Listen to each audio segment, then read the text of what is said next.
नाटकों के उद्भव और विकास के अंतर्गत दूसरा युग आता है प्रसाद युग।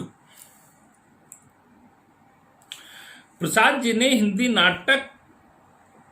हिंदी नाट्य साहित्य को जो साहित्यिक भूमिका प्रदान की, उसे कालांतर में जयशंकर प्रसाद ने पल्लवित किया।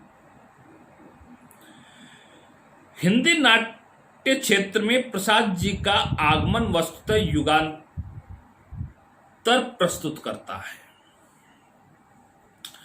प्रसाद जी के समय तक हिंदी रंगमंच का पूर्ण विकास नहीं हो सका, फलते वे ऐसे नाटकों की रचना में प्रवृत्त हुए जो पाठ्य अधिक है, अभिनय कम।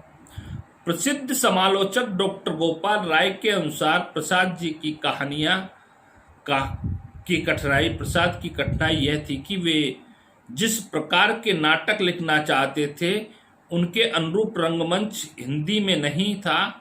हिंदी का शौकिया रंगमंच नितांत अविकसित था। फलतः प्रसाद ने साहित्यिक रंगमंच में की स्वयं कल्पना की और मानसिक रंगमंच की पृष्ठभूमि में ही अपने नाटक लिखे। प्रसाद जी अपने काल्पनिक रंगमंच और व्यवहारिक रूप को रूप नहीं दे सके, जिसका परिणाम यह हुआ कि उनके नाटक अन्य सभी दृष्टियों से उत्कृष्ट होने पर भी अभिनय की दृष्टि से सफल नहीं हो पाए।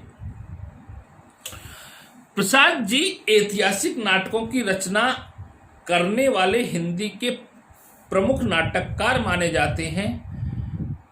भारत के अतीत गौरव का चित्रण करने के साथ साथ उन्होंने राष्ट्रीयता की भावना उत्पन्न करने का प्रयास अपने नाटकों में किया। प्रसाद जी ने अपने नाटक विशाखा की भूमिका में स्वीकार किया, मेरी इच्छा भारतीय इतिहास एवं अप्रकाशित अंश में उन प्रकांड घटनाओं का दिग्दर्शन कराने की है जिन्होंने हमारी वर्तमान स्थिति को बनाने का बहुत कुछ प्रयत्न किया। प्रसाद जी ने अपने नाटकों के विषय बौद्ध काल, मौर्य काल, गुप्त काल से चुने, जो भारतीय इतिहास का स्वर्ण युग माना जाता है। प्रसाद जी ने कुल मिलाकर ऐतिहासिक नाटकों की रचना की है। विशाखा, अजातशत्रु, राज्यश्री, स्कंदगुप्त, चंद्रगुप्त, ध्रुवस्वामिनी, जन्मेजय का नागयज्ञ। इनमें कलात्मकता, उत्कृष्टता की दृष्टि से स्कंदगुप्त और चंद्रगुप्त और ध्रुवस्वामिनी विशेष महत्वपूर्ण है। अपने नाटकों में प्रसाद जी ने अतीत के पट पर वर्तमान का चित्र प्रस्तुत किया तथा इतिहास एवं कल्पना का संतुलन समन्वय करने में उन्हें सफलता प्राप्त हुई।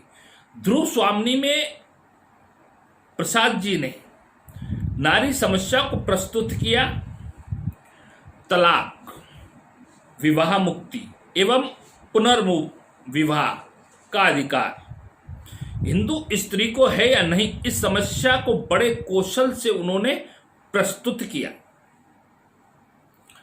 प्रसाद जी ने अपने ऐतिहासिक नाटकों की भूमिका में नाटक की कथा वस्तु के ऐतिहासिक स्रोतों तथा अन्य विवरणों पर विस्तार से प्रकाश डाला। उन्होंने नाटकों में भारतीय संस्कृति, जातीय गौरव एवं राष्ट्रीयता के गौरवपूर्ण चित्र अंकित किए। उनके नारी पात्र आदर्श भारतीय रमणी के रूप को प्रस्तुत करते हैं। नाट्य शिल्प की दृष्टि से प्रसाद जी के नाटक बेजोड़ हैं। उन्होंने भारतीय एवं पाश्चात्य नाट्य कला का संतुलन समन्वय हुआ है। एक ओर तो उनमें कथा वस्तु, रीति योजना, रस योजना, उदात्त नायक, विदूषक आदि भारतीय नाट्य कला से लिए गए हैं, तो दूसरी ओर कार्य व्यापार, अंतर्द्वंद, संघर्ष एवं व्यक्ति व चित्र जैसे तत्व पाश्चात्य नाट्य कला से लिए गए हैं।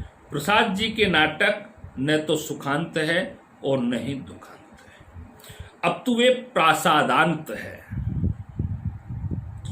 प्रसादांत नायक अंतिम फल का भोक्ता नहीं बन पाता और विषाद की एक छाया पाठकों के मन पर फूट जाती है। उदाहरण के लिए स्कंदगुप्त नाटक को लिया जा सकता है। स्कंदगुप्त अपने मार्ग में आने वाली सारी विघ्न बाधाओं पर विजय प्राप्त करने के उपरांत भी अंत में नायिका देवसेना को प्राप्त नहीं कर पाता। देवसेना यह कहकर उससे विवाह का प्रस्ताव ठुकरा देती है, मेरे इस जीवन के देवता और उस जीवन के प्राप्य क्षमा। रंगमंचीयता एवं अभिनेता की दृष्टि में प्रसाद जी के नाटक दोषपूर्ण है। दृश्यों की बहुलता, लंबे स्वगत कथनों, दार्शनिक उक्तियों एवं संस्कृत गर्भित लाक्षणिक भाषा उनके नाटकों की अभिनेता में बाधक है। वस्तुतः उनके नाटक पाठ्य अधिक, अभिनय कम है। प्रसाद जी प्रयोगधर्मी नाटककार थे। संक्षेप में यह कह सकते हैं कि ऐतिहासिक नाट्य परंपरा में प्रसाद जी श्रेष्ठतम नाटककार हैं। प्रसाद युग में एक अन्य प्रमुख नाटककार के रूप में लक्ष्मी नारायण मिश्र भी हुए। मिश्र जी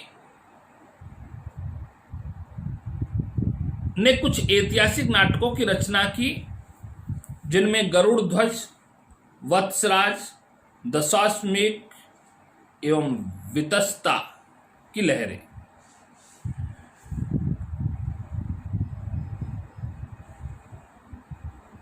मिश्र जी ने नाटक के क्षेत्र में अनेक मौलिक प्रयोग किए। उनके नाटक 3 अंकों के हैं।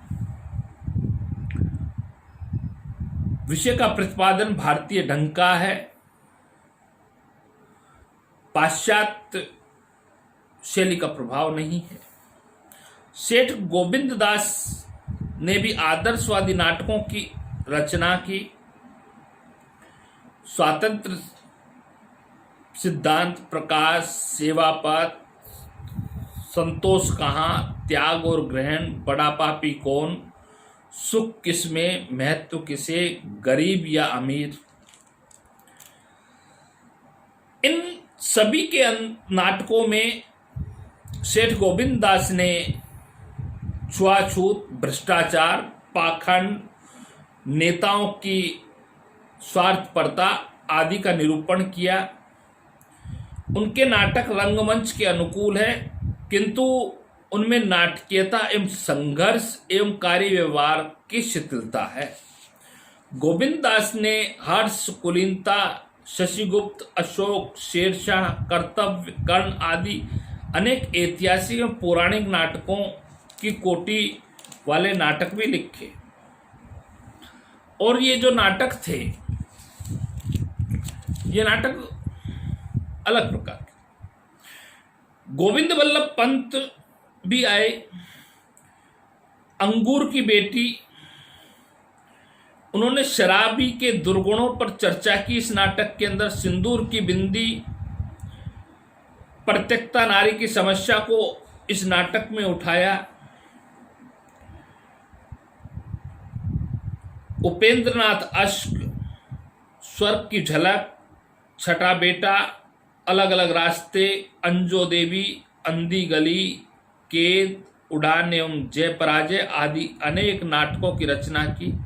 इनमें से अंतिम उसका ऐतिहासिक नाटक है, जो मंडोवर की राजकुमारी हंसाबाई एवं मेवाड़ के राजकुमार चंद की गाथा है। अश्क जी के नाटकों में नारी मनोवृत्ति का यथार्थ निरूपण किया गया।